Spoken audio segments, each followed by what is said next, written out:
자, 이건 이래 그리겠습니다. 순환되는 법칙을 그대로 그려서 이쪽이 동쪽을 나타내고 이쪽이 남쪽을 나타내고 이쪽이 서쪽을 나타내고 이쪽을 북쪽을 나타낸다면 이쪽은 봄이 될 것이고요. 이쪽은 여름이 될 것이고요. 이쪽은 가을이 될 것이고 이쪽은 겨울이 될 것이다.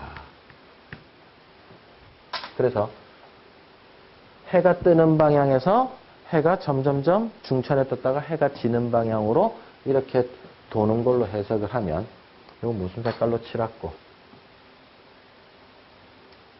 그냥 노란색으로 아니다. 흰색으로 하자. 이 정도. 동쪽, 남쪽, 서쪽 이러면 안 헷갈리겠지. 그래서 초봄 중에서는 인, 묘, 진 이래 쓰면 되고요. 봄 3개, 그 다음 사, 오, 미. 순서대로 이제 쫙 12달이 도니까 신, 유, 술, 해, 자, 축 이렇게 12달이 순환하면서 도는 걸 가르쳐주고 있다. 그러면 여기에서 정중심에서 따다다다닥 정동쪽에는 어떤 글자가 지키고 있다?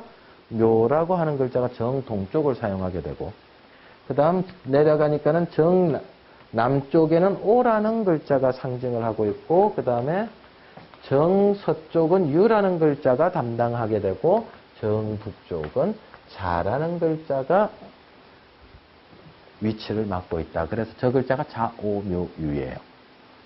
그래서 묘, 오, 유, 자. 요게 정동서남북을 가리키는 글자가 된다. 우리는 이제부터 뭐예요? 제가 자향이다, 자방향이다. 그럼 북쪽이라고 생각을 하실 줄 알아야 된다. 이게. 묘방향이다. 그러면 뭐라고요? 아, 정동쪽이구나 하는 걸 우리는 이제 서로 커뮤니케이션으로 알아야 되는 거예요.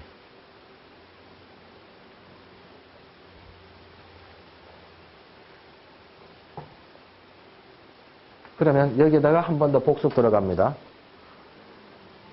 계절이 끝날 때 무슨 오행들은 뭐라고요? 계절이 끝날 때. 요 글자, 요 글자, 요 글자, 계절이 끝날 때 요 글자들은 다 토라 그랬죠. 그러니까 여기다가 오행을 입혀봅시다. 목목, 토. 여기는 화화, 토. 여기는 금금, 토, 수수, 토로 요렇게 정오행법을 외우자 이거지. 요까지만 진도 빼도 처음 배우시는 사람들은 양이 엄청난 양이다. 한자가 익숙하지 않으므로. 근데 한자로 공부해 주세요. 그래야 패처를 보실 수가 있습니다. 됐습니까? 머릿속이 조금 안 복잡해야 될 낀데. 복잡합니까? 예. 자, 그럼 여기에서 머리만 조금 식히고 슬라이드 좀 보고 대장군방위를 말씀을 해드릴게요. 대장군방위의 논리가 왜 그런지를 설명을 해드릴게요. 자,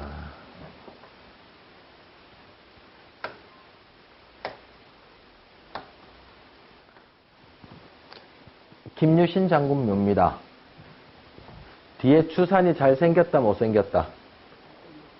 이 정도면 주산 잘생겼죠. 그리고 약간 언덕 위에 올라가 있거든요. 예? 김유신묘 가보셨어요? 매표하고 나서 약간 언덕 사초지 같은 데로 올라가요. 김유신 장군이 언제 사람입니까? 통일신라를 만든 사람이잖아요. 그때 선덕여왕이 있었지요. 그죠? 선덕여왕도 낭산의 언덕 위에 올라갔고요.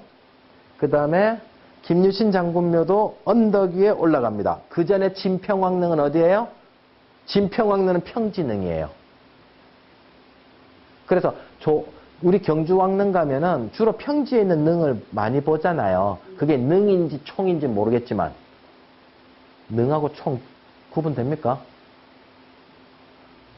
뭐 천마총 이렇게 이야기하잖아. 황남대총 이러고. 능이라고 하는 것과 총이라고 하는 거의 구분은 어떻게 하느냐면 능은 왕과 왕비가 신원이 확실했을 때 능이라 붙인다. 아까 내가 말했잖아요. 조선시대 왕릉에서도 능원묘.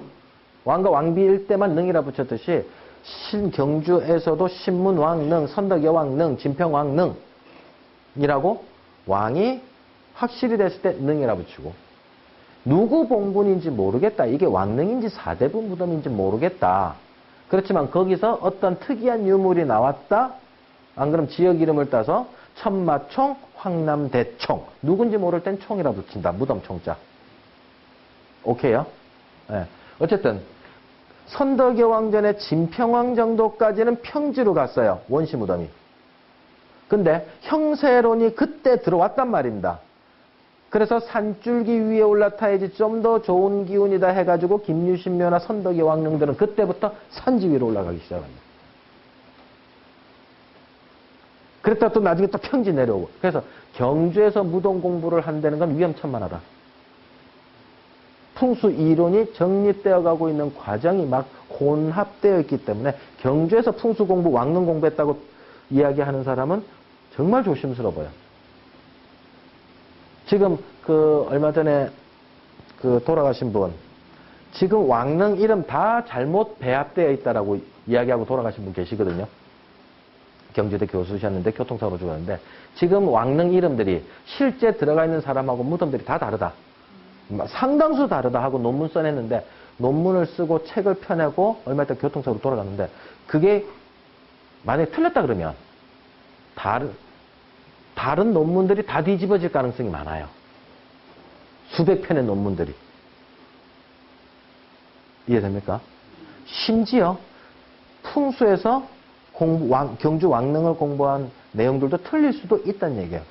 그래서 풍수 이론 가지고도 왕릉을 거꾸로 접근해서 박사 논문을 써나가는 방법도 대단히 바람직하다.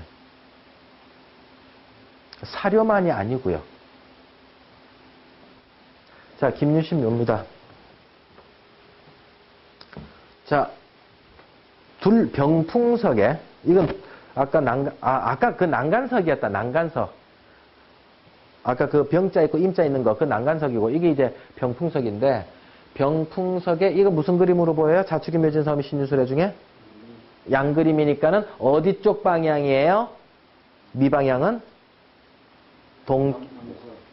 그렇죠. 남쪽과 서쪽 사이의 방향을 저 그림으로 표현했다. 이미 1400년 전에 저 그림을 알고 있었다 이거죠. 그러니까 저 이론이 얼마나 오래된 거예요. 자축인묘가. 그죠? 이거는요. 이건 대지. 예, 대지다. 대지는 어느 방향이에요? 서북 방향이다. 11시 방향이다. 시계로 따지면 11시 방향이다. 여기서 잠시만 제 쪽을 키면요. 외우기 쉽게 할 수 있는 게 뭐냐면 시계로 방향 따질 때요. 지구 바깥에서 지구를 봤을 때 우리나라가 한반도가 이래 있다 이거죠. 일본이 이쪽에 있고 그러면 동쪽이 이어야 될 거 아니에요. 그죠? 예, 여기서 봤을 때 북쪽은 12시 방향, 그 다음에 정동쪽은 3시 방향, 남쪽은 6시 방향, 서쪽은 9시 방향에서 시계 방향으로 1시, 2시, 3시, 4시, 5시, 6시, 7시, 8시, 9시, 10시, 11시 방향 이런 식으로 이야기해도 상관은 없다. 제가 11시 방향이다 그러면 여러분들은 무슨 방향이라고 생각하면 돼요? 해방향이다 생각을 하시면 되고 오후 3시 방향, 그러니까 그냥 3시 방향이다 그러면 정동쪽 묘방향이다 생각하면 돼요. 제가 여러분들이랑 운전하고 다닐 때 제가 운전을 하잖아요. 그러면 3시 방향 바라보세요. 그러면 이쪽을 바라보면 되고요. 9시 방향 바라보세요. 이 방향 바라보면 되고 12시 방향 바라보려면 정면 바라보면 되듯이 숫자, 시계로 딱 12개로 계산하기 편하다.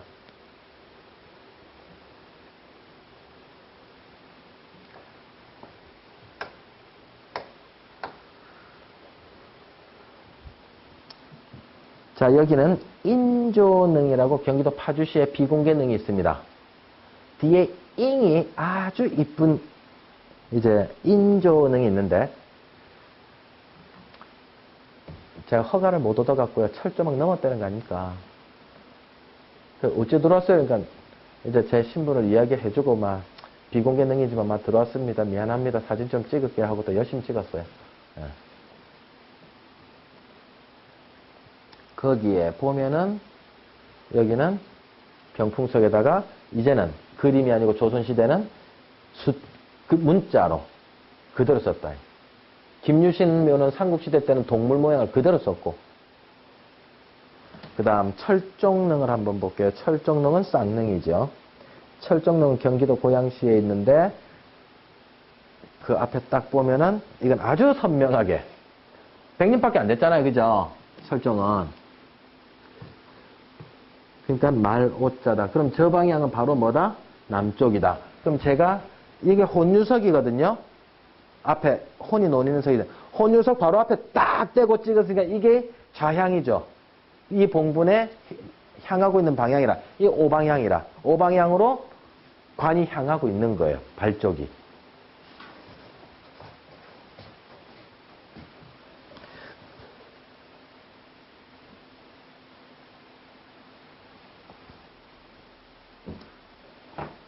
그 다음에 경복궁 근정전에 가면은 이 계단들에 보면은 이 월대라 그러는데 근정전이에요. 월대, 이 2층 월대인데 여기에 자축인묘 진사오미 신유 수레가 쫙 돌려져 있는데 없는 게 있다. 개돼지가 없다. 예? 아, 그거는 미스테리 중에 하나인데 왜 개돼지가 없는지. 욕이 되기 딱 좋다. 이 개새끼한테 이 새끼야. 예, 개돼지 같은 놈이다. 예. 아, 최소한 욕될 거리는 뺐는지 모르겠는데 어쨌든 그냥 군데. 근데 자축인묘 진사오미 신유술에는요 1층에 있거나 약간 밑에 있고요. 임금님 곁에 있는 거는 사신사예요. 여기 주작 2개 있고요. 요 위쪽에 백호 있고요. 현무 있고 한 것들이 임금님 곁에 더 가까이에 있어요. 그래서 사신사를 좀 더 중요시 썼고 자축인묘 진사오미를 약간 한 단계 아래로 썼다. 그 중요성이 나오죠. 그죠? 예. 그럼 사신사가 우선이에요? 안 그러면 폐철로 자축인묘가 우선이에요? 이렇게도 해석할 수도 있겠죠. 예. 문화재 유흥준 전 청장님이 이 박석에 빛 떨어지는 게 그래 이쁘답니다. 반짝반짝. 두께가 한 5cm, 7cm 정도 되는 거거든요. 얇은 박자를 써서 박석이에요. 깨질 수도 있잖아. 깨지는데도 우리나라는 궁궐에 이런 아주 조각낸 것처럼 돌판이 이런 거 하나만 해요. 근데 아주 불규칙하게 해놨어요. 만약에 일본 사람들이었거나 서양 사람 같은 이 대리석을 굴리고 이찌넨마에를 가지고 있는 이 일본 사람들 성격, 딱 각 잡는 스타일 있잖아요. 질서 잘 지키는 사람들은 정말 각 잡아가지고 저거 쫙 깔아놨을 거라. 근데 우리나라는 어때요? 투박한 것처럼 그냥 대충 깎아가지고 깎아놓은 것처럼 쫙 깔아놨는데 이게 억수로 정겨워요. 제가 저번에 우리 그 이야기 했잖아요. 자연에는 직선이 없다 그랬잖아요. 그래서 건물들끼리 다 삐딱삐딱 사찰에서 제일 많이 나타난다 그랬잖아요. 건물들끼리 삐뚤삐뚤해놓은 거. 궁궐에서도 박석을 깔 때 그런 의미였지 않았느냐. 직선을 싫어했다는 거. 그거 생각하면요. 다 요런 거 다 곡선이고요. 예. 배흘림 기둥, 민흘림 기둥. 배흘림도 전부 다 이 곡선이잖아. 시각 차이가 어쨌든 아이들을 떠나서 일단 곡선이다. 우리 병산서원에 가가지고 만대로 1층 또 곡선 기둥 또 봤잖아. 그림도 곡선으로 그거를 승계한 사람이 누구예요? 건축가? 스페인의 바르셀로나의 유명한 건축가? 가우디. 가우디가 전부 다 곡선으로 집을 만들려고 평생을 바치다 살았는데 그게 히트돼가지고 히트될 수밖에 없지. 자연 미학인데. 누구나 봐도 자연적이다라는 건 스스로 그러하다는 건 억수로 자연스럽다라고 하는 거는 가우디가 그걸 흉내냈더니 갔더니 다 자연스럽잖아. 편안하잖아. 각진가는 항상 인위적인 거든. 저기에도 경복궁 근정전에도. 요 답도 보이죠? 답도. 요 봉황 새겨지는 거 보입니까? 여기 답도 요 올라가는 길이라. 거기 보면은 말이 밑에 있고 자축이 진사 말 그림이 있고 위에는 주작 그림이 있다. 근데 창덕궁에는 없어요. 고종 때 대원군이가 만들 때 주작을 만드는 거고요. 그 전에 창덕궁에는 그런 것들이 없다. 그 다음에 나침반이에요. 나침반에 보면은 글자들이 다 들어가 있어요. 다. 정북쪽으로 맞췄을 때 동쪽으로는 인묘진, 남쪽으로는 사오미, 신유술. 이 한자가 지금 안 보이는데 자축, 한자로 보입니다. 자축, 인묘, 진사, 오미, 신유술해라고 하는 한자를 이제 다 보여요. 그래서 한자 공부 요만큼은 좀 해야 되겠다.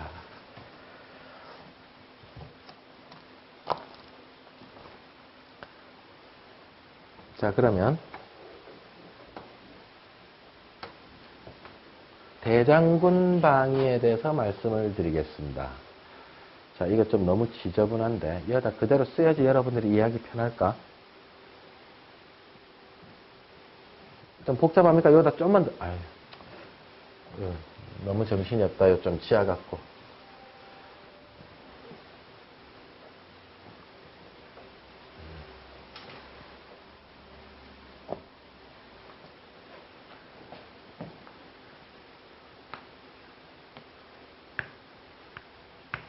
동쪽, 남쪽, 서쪽, 북쪽이다. 여기가 인묘진, 사오미, 신유술, 해자축이다. 자, 대장군방입니다. 요 동그라미 쳐놔야지 좀 각도가 맞죠.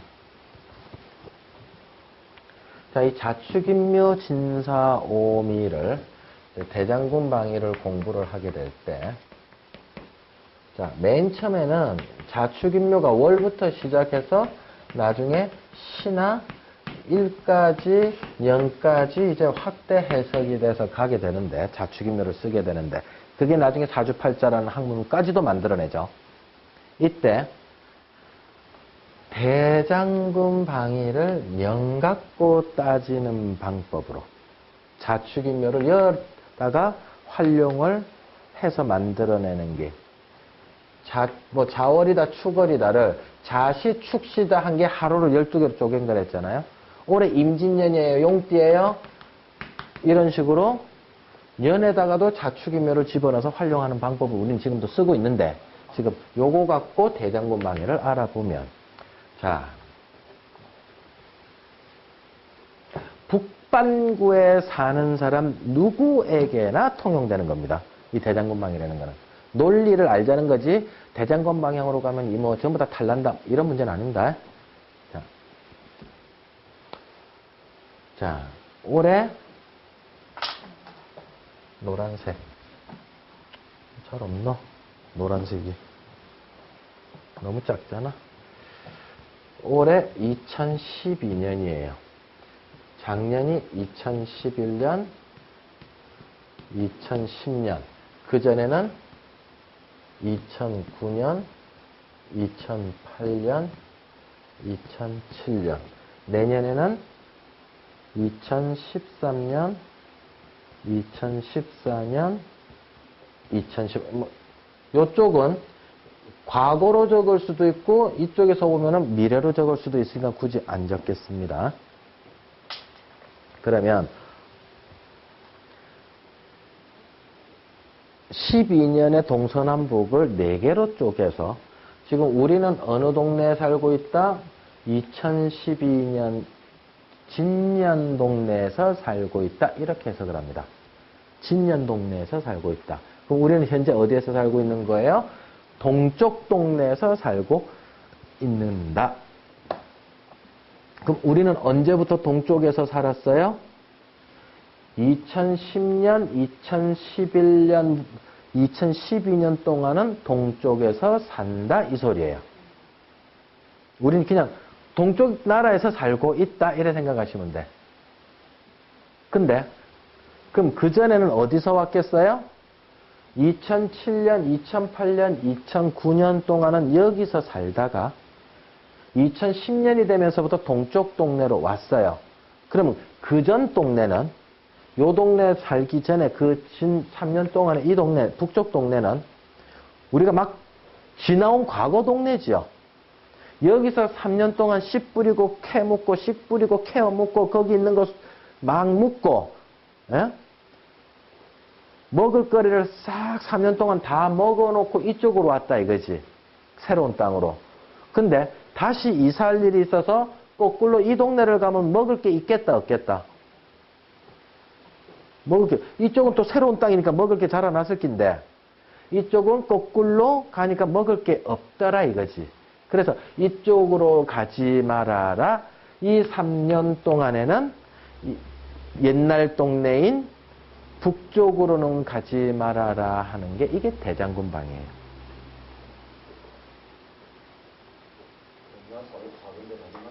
그게 옛날 살던 데 가지 마라. 옛날 그게 확장 해석돼서는 나중에 어떻게 돼요?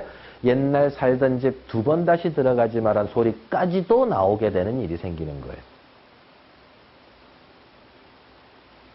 근데 확장 해석돼서 옛날 살던 집 다시 들어가지 말라는 건 그건 확장 해석이고요. 대장군의 의미는 뭐였다? 북쪽으로, 옛날 동네인 북쪽으로 가지 마라라는 논리예요, 그냥. 그러면 내년에는 어떻게 돼요? 내년에는 2013년이 되지요. 그러면 2013년 내년과 후년과 그 다음 해는 남쪽 동네에서 살게 될 텐데 여기에서 또 새로운 씨앗을 먹고 살게 될 텐데 그럼 요 3년 동안에는 어디로 이사 가면 안 돼요? 과거 동네였던 좀 전까지는 3년 동안 퍼먹고 놀았던 동네 동쪽으로는 3년 동안 가지 말아라 이 소리예요. 그래서 이 3년 동안에는 2010년, 2011년, 2012년 동안은 비포 동네예요. 비포 동네 북쪽으로는 3년 동안 가지 마라. 이 뜻이고.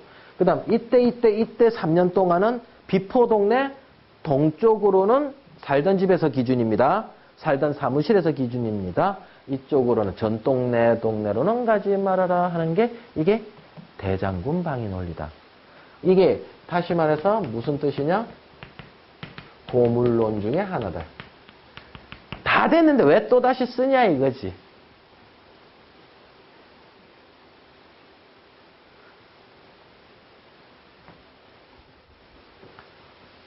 이때는 대장군 방위가 어디였겠어요? 7, 8, 9년도 때는 대장군 방위가 그전 동네인 서쪽으로는 3년 동안 이사 가지 말아라는 게 이게 대장군 논리다.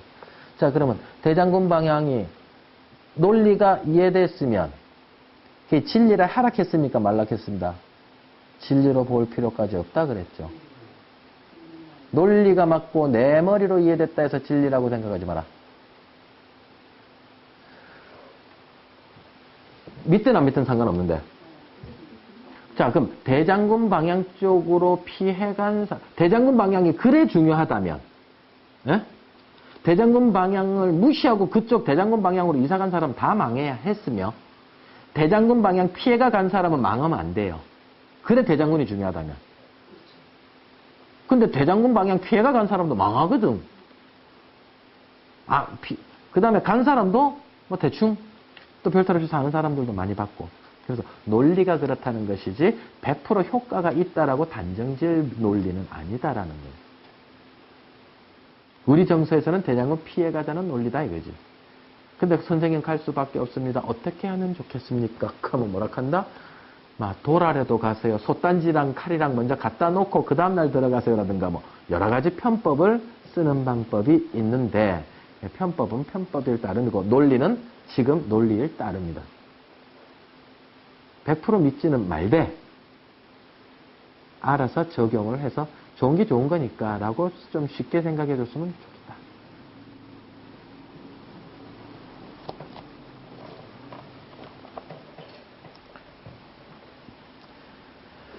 자, 그러면 여기에서 조금만 지나서 30주에 저 진도 너무 많이 나갑니까? 괜찮죠? 예. 진짜 다음 주에는 폐철 갖고 와야 되겠네? 폐철을 갖고 와야 되겠네? 제가 폐철 알아서 몇 개 주문해 놓을게요. 한 5개 정도 주문해가지고 제가 다음에 들고 와야지 그 다음 공부를 하겠네. 예. 자, 지지 어려웠습니까? 괜찮았죠? 예.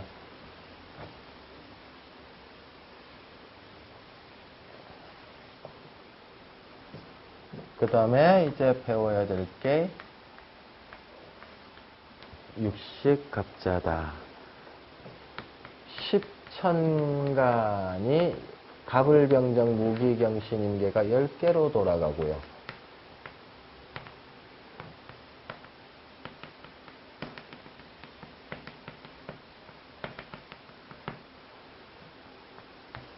십이지지가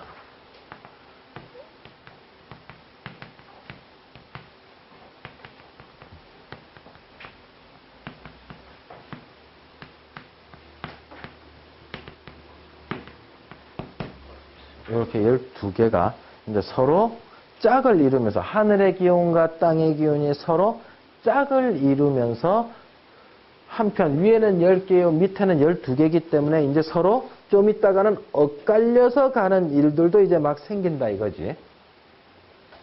그랬을 때 두 번째 라인은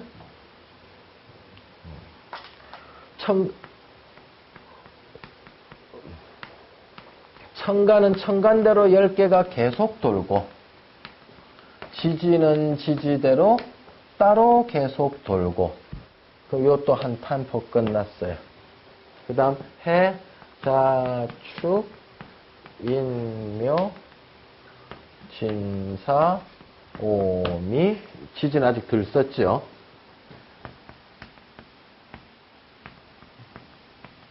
쭉쭉쭉쭉쭉 무기까지만 좀 더 쓰자. 쭉쭉쭉쭉 가고요. 그 다음에 미담에 지지는 신, 유, 술, 해, 자축이 쭉쭉쭉쭉쭉 가서 그럼 여기 서열이 1, 2, 3, 네 번째, 다섯 번째, 여섯 번째 짝짝짝 가서 요거 20번째. 그 다음 21번째가 짝짝짝짝짝짝 가서 여기서 기축, 경인, 신묘, 임진계사, 갑오, 을미, 병신등유, 무술, 기해, 경자, 신축, 이민, 계묘.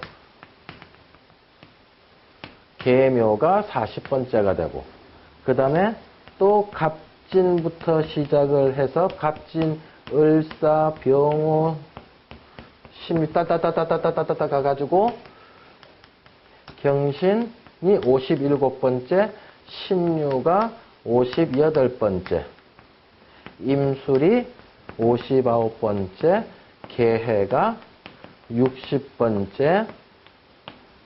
요거 딱 끝나니까는 다시 계담에 갑이 오고 해담에 자가 와서 61번째 딱 끝나더라 이거지. 그래서 여부터 1번부터 시작을 해서 다시 갑자가 나올 때까지가 총 그전이 60개의 종류가 서로 엇갈리면서 하늘의 기운과 땅의 기운이 조합을 이루는 개수가 60개다 하고 그 다음 첫 번째 나타나는 거를 60갑자다라고 해서 요런 게 한 덩어리들이 몇 개가 총 엇갈리는 것들이 나온다. 60개가 나온다 해서 60갑자라고 하고 요걸 가지고 사주팔자에다가도 활용하고 풍수에다가도 활용하고 여러 가지 써먹을 때가 무지무지 많아지는 학문이 됩니다. 다시 말해서 이 학문은 60진법 학문이다.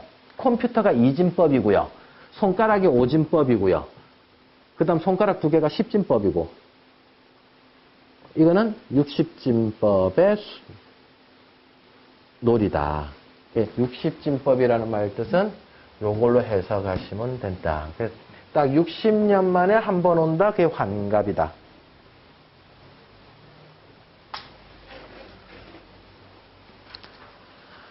자, 그 정도 하면 되겠다. 여기서 뭐 사주 이야기 할 필요는 없고 진도 요까지 나가고 다음 시간에는 휴강을 해서 19일 날, 19일 난다. 5월 6일 날 답사하고 그 다음 5월 10일 날 또 여기서 나침판을 제가 구해 올 테니까 예, 그때 나침판을 또 진도를 나가도록 하겠습니다. 수고하셨습니다. 네, 감사합니다.